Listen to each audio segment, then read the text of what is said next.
kulokugqibela kwityala lam ndafumana indaba eziza lethemba noko. Kwakusekuseni phambi kokuba ndiyokuvela enkundleni ukubuya kukaLange nomhlobo wam wasejele. Bantu ntanga, angeke ukukholelwa. Hayibo, ndibona indaba ezimnandi. Zathu, fanele niza ilori yakho imile phansi ithi uyakhotha, masami. Kahle kancinci mhlekazi mani. Mfundisi indaba zantoni manje? Usezetyala lakho. Ndiyakhululwa namhlanje. Akukho bungqina buphathekayo. Mfundisi amnandi ezo ndaba. Intangam, andikakholelwa nangoku mani. Hayibo, ithe kulungisa busenzeka ke mos intangam. Bawundakukhumbula mani. Yafundini, ngaselambe nawo mani yazi. Ihlo ndaba pha uphuma nami kwami apha. Kulungile ndaba pha kuwe mani. Ewe. Intangam, undipresentela pha kumendlini. Ndizaya ehlophuma kwami nje. Umlambo lo uguguthe ke ntangam, uyawuqambela la iphambi phana good hope ntanga. Kulungile ntangam.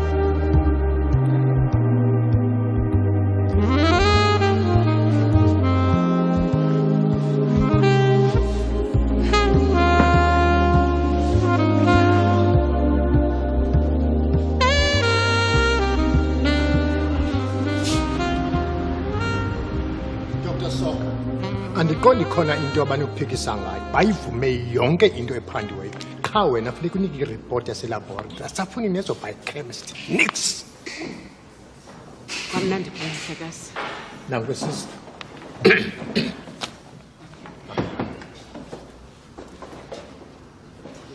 bantu asavuya ukubona unjena Antitulangela ukhulula namhlanje. oh Bethuna kuzaba njalo nakuwe ba Loo nto leyo itsho yandinika ithemba. Xa ivelile inyani kuyi iza kunqandwa yintoni kum. nakanjani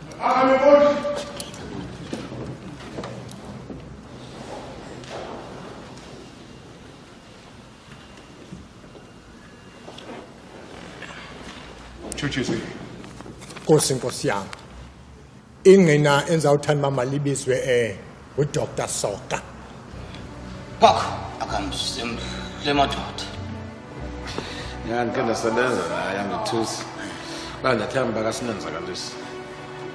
Yafunga ukungqonoza kunika kulonkundla kuyinyani bakunjalo yolandela emva kwami uthi ncede Thixo thethe inyani.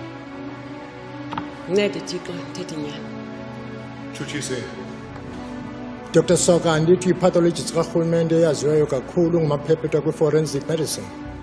kunjalo mhlekazi Ingaba ndiyaxoka xa ndithi umuntu onjengawe nalamava unawo nezi-qualifications unazo waziwa njenge-expert. ewe mhlekazi kunjalo kuwo onke amatyala endithi ndizokungqina apha kuwo kule nkundla badla ngokuthi ndiyi-expert. Very good. Andithi nguwe owenze autopsy kumfikazi uZathu? kunjalo mhlekazi Kwaye ndathemba iziphumo ozibonileyo zakungqinelana neziphumo ozifumeneyo. ndiqinisekile mhlekazi Ungayichazela le nkundla lombandela? mhlekazi umfikazi ebenamanxeba aliqela emzimbeni wakhe kuloo manxeba amanxeba amabini ngawo athe abayingozi kuyo kuba ebenzule zokufikelela apha entliziyweni amosela. Exhibit 6 Mhlekazi uthi imgqabhuze inhliziyo wopha wafa? Mhlekazi ndiye ndathi kumxilonga ndimpopolola ndizama ukukhangela ukuba ingaba akanazivubeko na okanye imikrwelo. Ndiye ndafumana iinwele eziqhwithekileyo isenoba zezikamfikazi okanye mntu wumbi. Wafumana nantoni ke? Yandimangalisa kakhulu lento mhlekazi. Yaba ngumnqa kum umuntu abulawe kukuhlatywa okanye kukubethwa. Uyibona njani imeko lolu hlobo? Mhlekazi ngawam amava umfikazi wahlaselwa engacingelanga akakwazi tu ukuzikhusela okanye azilwele. Loo nto ndiyibona ingathi wahlaselwa ngumntu amaziyo. Very good. Gqirha unikwe isamples ezintathu. Eyokuqala apho umfikazi afele khona. Eyesibini imela esetyenzisiweyo. Eyesithathu igazi kwihempe likammangalelwa. Ungayichazela le nkundla ngayo yonke loo nto? Mhlekazi siye senza i-DNA profile ezinweleni. Senza i-skin fragments and blood samples. Za-analyzwa yi-biochemist yethu phaya elaboratory. yonke loo nto iye yangqamelana ngqo nezi zikaMangalelwa. Siyenze yonke loo nto phaya kwikhitshi likaMfikazi. Eyesibini siyifumane kwimela ibisekhitshini likaMfikazi, yaze esithathu sayifumana kwihempe ebinxitywe nguMangalelwa lo, inegazi likaMfikazi nelikaMangalelwa. Exhibit 7 and 8, Mhlekazi. Big, kawutsho ke. Umfi usweleke ngobani ixesha? Xa ndiqikelela Mhlekazi inokuba ibingobo 3:30. Enkosi Gqirha, inkcazelo yakho ibe luncedo kakhulu. Enkosi Mhlekazi. Nomzana ungaphi? Nkosi Mhlekazi. Dr. Soga. Siyayazi into yoba ubizwe si-state up uba uzosicombululela eliqhina kweli tyala silichopheleyo. Kwaye sivile iziphumo zakho, akho nto siyikhabayo tu kuloo nto. Kodwa ndinombuzo omnye endifuna ke ndikubuza apha kuwo. Sithi thina uMangalelwa uthathe imela ahlatywe ngayo nguMfikazi, into echaza uba igazi likaMangalelwa lifike njani ekhitshini. uMangalelwa uye wathatha le mesi wajijisana ngayo noMfikazi, yamhlaba yamsika apha esandleni, wabethwa ke uMfikazi apha egxalabeni ehempini, into echaza kakhona uba igazi likaMfikazi lifike kanjani kuMangalelwa. Ngoku ke into endifuna uyibuza kukuba le nto ndiyithethayo ibingenakwenzeka na? Mhlekazi, uMfikazi ebenenxeba lemela kwisandla sakhe sekunene. Enye into oyibonileyo noyithethayo nakuphikisa, kodwa ke mna andiboni njalo Mhlekazi. Ndiyavuya ukuyiva loo nto, kodwa ndifuna ukuchazela into yoba apha bendingafuni izimvo zakho, bendifuna iziphumo zakho zesayensi. Enye into endimangalisayo kukuba eli nceba ngoku kungona uliveza ngoku, kanti ebungcineni bakho akhange ukuveze. Ndonele Mhlekazi, akhona ndizaphinde ibuze kweli nceba. Inkosi. Kulungile, ungehla Nkosi Gqirha, siyabulela. Mtshutshisi, Kanele i-forensic report ku-exhibit 1, 2 no 3, 6, 7 and 8 Mhlekazi. Nkosi yam, yaba lelo gqibela elinqina. Endakulibiza ngoku yaba ngu-Detective Sergeant Mgombeni. Mgombeni, Detective Sergeant Mgombeni.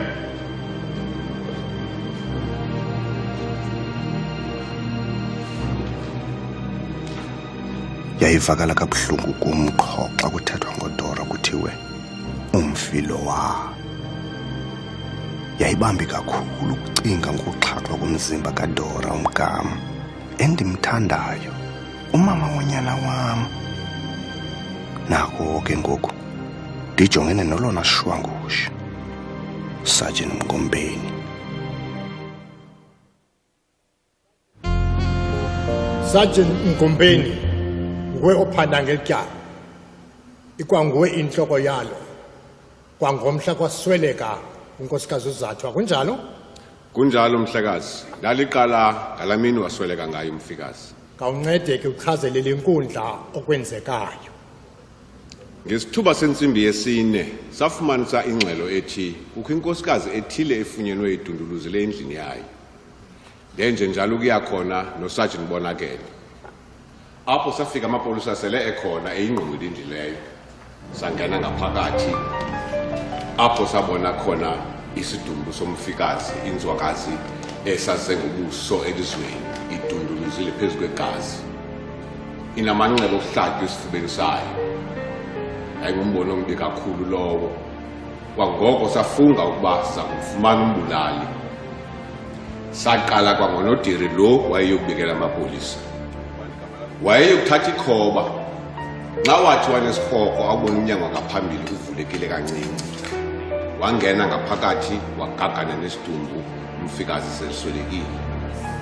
Umkhondo sakhawuleza sawufumana ke ummelwane wakhe owathi wakwazi ukusinika inkcazelo ngommangalelwa. Nenkcazelo sayifumana esibhedlela apho ebesebenza khona uMfikazi. Saya ngqo kwaMnumzana uZathu.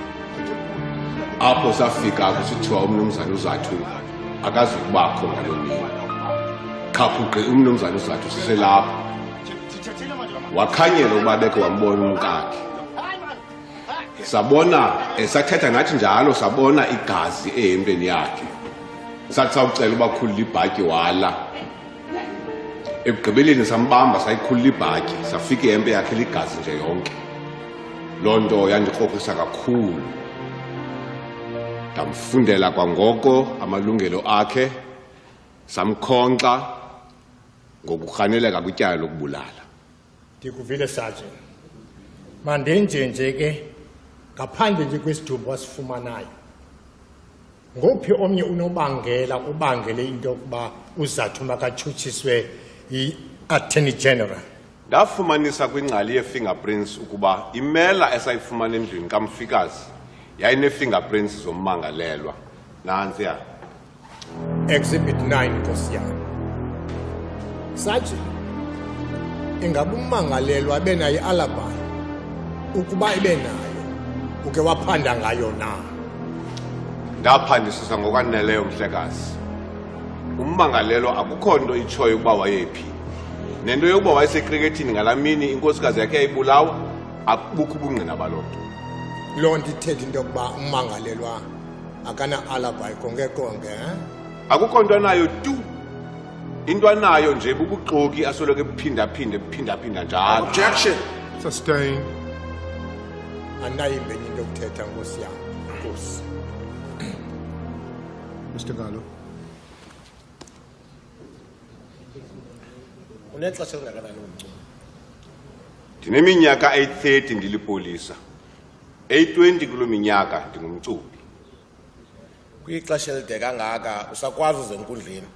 Uzonika ubungqina ohamba ubuva apha esithubeni. Noba bungqina ingamampunga ngenesihlahla. Uyayazi nawe lona. Ingaba sikhona isizathu soba wenza into loluhlobo? Okanye mhlawumbi kukho into enibambisenene ngayo nommangalelwa? Ayikho lo uthethayo. Ububhanqe obuthethayo. Ufuna ukuthini? Into endiyenzayo mna ndibamba ndigcina umthetho. Umsebenzi wami lowo qha ke.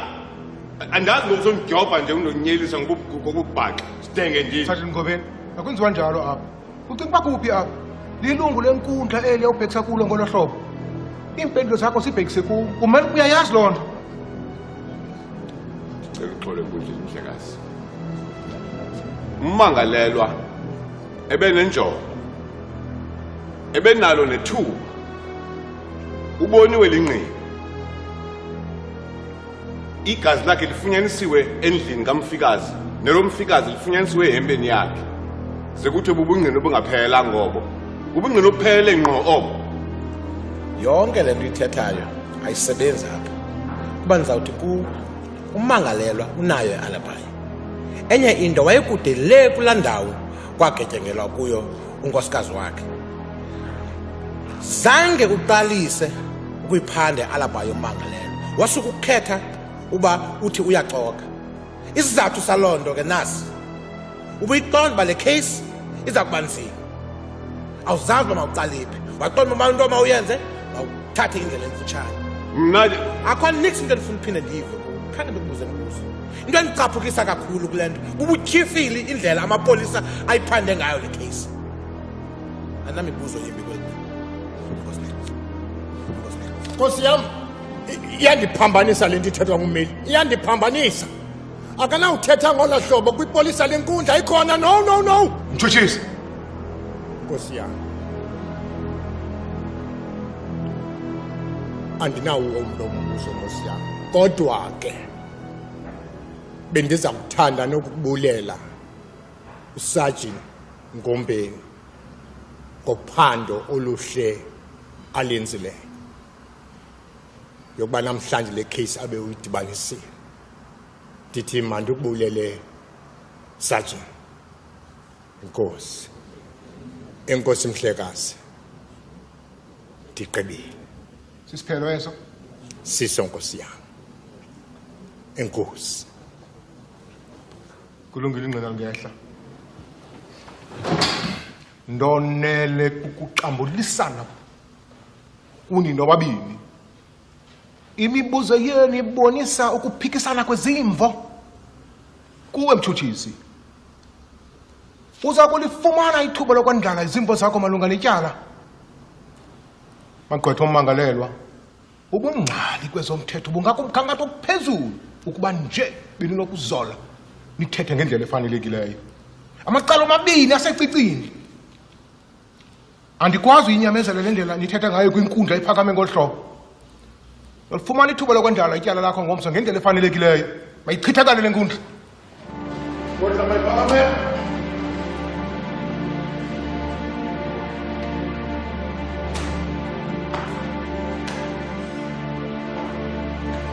Yaba kukufikelela esiphelweni oko kwetyala lam.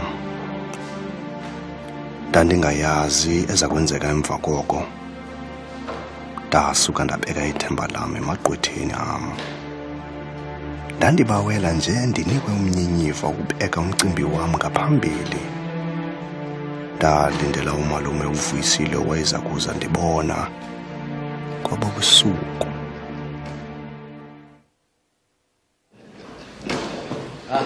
Hayi usebenzile. Ngiyaqala ukubona nje namhlanje into. Kanti jaja yithandanga le. Hayi Mr. Ngalo. Yabona umgombeni zanga nambona ethe cwaka. Anthembi usaqhithi ke yena. Umsilo uyotshona phambi kwemilenze. Amela ke. Basofumana isicelo. Hayi anzophumelela Jolela. Ngoba mina ndisamisile ebhodileni. Ndifuna uyeka. Hayi Mr. Ngalo. Asizuyonxila. Siyothoba unxano qha. No anzophumelela. Mr. Ngalo, hayi ke hamba nami kunibukele ke nasela ke. Wena selo ubisi okanye amanzi.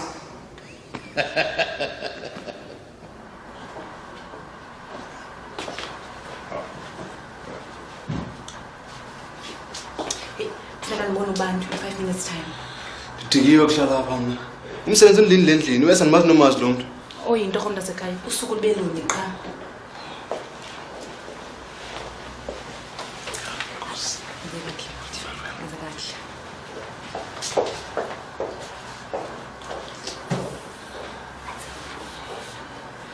Awuyenzeli yena torho lento uyenzela mna mntasekhaya. Lo nto zaneza ndonwabe emphefumulweni.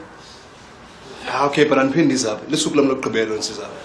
Ubona vele kuphela isaphi mnandi xa sifike endlini. Masana.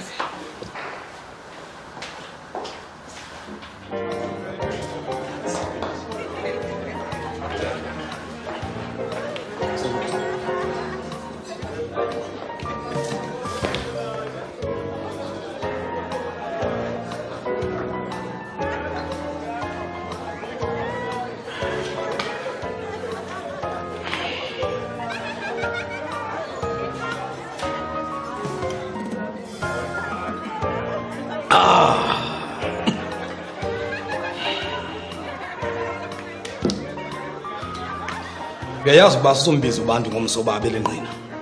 Thini? Kufuneka ndimbizele nenzene nani futhi. Zuze ke uyazi into aza kuyithetha ke ngomso. Ngoba ucinga kwam into azawuyenza yile andisakhumbuli. Ndibona ngifiliba ndilibele qha into azayithetha. No phambene Jolela. Uzathu kufuneka ndimnikile ithuba lokubeka icase yakhe enkundleni. Funeka ndimnikile lo thuba nakanjani? Ithuba loba azixhome ngakumbi sasikhwithi ekhona. Uza kubhatyaza ndiyaxelela. Funeka ethethile. Makangene emkhumbini apho kanti jiki. Uyazixhoma yeyakhe leyo. Ubomi bakhe busezandleni zakhe. Umsebenzi wami nakummela qha. Amalapha ndixelela. Into aza kuyenza ngomso ubantu kubhatyaza qha. Uza kuyimosha yonke lento soluyenzile ngokummela. Cinga njani ngayo? Xa sele emoshile. Akho nto nophinda ulungisa. Ngoku simthumela koRhele.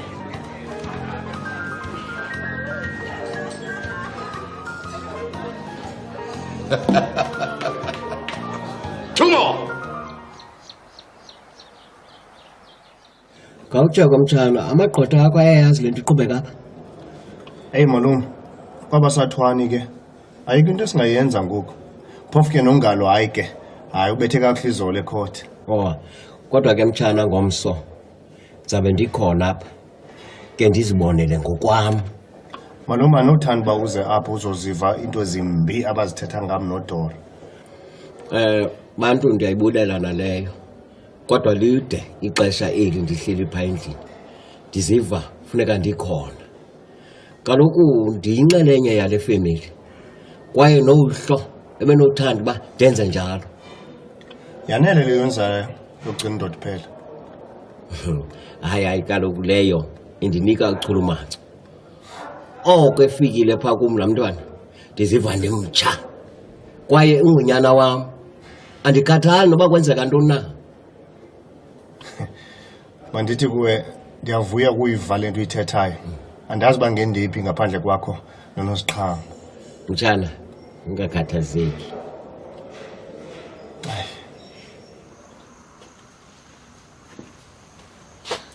Enkosi. Engaske ndilalise ke le kofi yazi ngoba inento endenza ndiphuthele. Ungaxhali wena. Andiqondi uba ndizaba nabo ubuthongo namhlanje. Ndinexhala lento yangomso. Nonozi lasekhaya khawundichazele. Yintoni le ikwenza uxakeke ngohlobo? Ungakulingi uqalise please. Hayi nyani bona nje. Ubantu lo ebenjani kuwe phambi kwabantu? Seke weza khona apha endlini okanye wafona okanye yonke lento iqala ngokabona ba usenyuleni. Awumthanda ndithi. Akusoba ndimthandi. Qha umuntu engamqondiyo nguwe lo. Ndiyamthanda ubantu bona nje. Oh madoda. Nansi ke lento benithetha ngayo.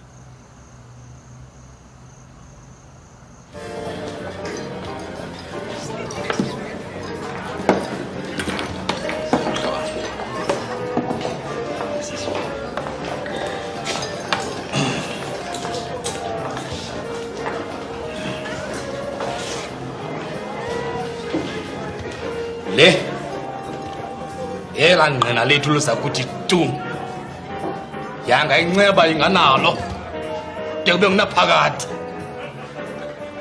yanga nothula kwakhe ngasincedise. Silence is golden. Yeah, silence. Silence is golden. Silence is golden. Yeah, silence is golden. Silence is golden. Hey Hlo. Sibembe napho. Asiphinde. Bona le. Ekasaqhwithi le. Yanga singamombela ona mngqunyi wakhe wamkhulu. Yeah. Ajone nomgombini.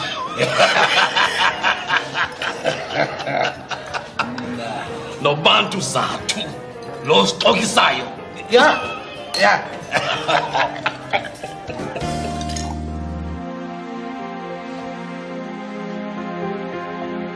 Mhlawumbe ndinetyala njengokuba wonke umuntu esitsho. Ndimo wambeka kwesasimo. Kusane kwenzeka ndenza ngokwaneleyo. Njalo ndinetyala ngaleyo. Ndiye ndamahlukanisa nomntwana wakhe. Leyo ke imenze igeza. Naleyo ndinetyala ngayo. Ukuba ndingazange ndamfunela yakhe indlu mhlawumbi ngesaphila namhlanje. Ndinalo ityala nkosi yam. Ngoku ndingazange ndasebenzisa mela. Thixo wam, yiba nenceba kum.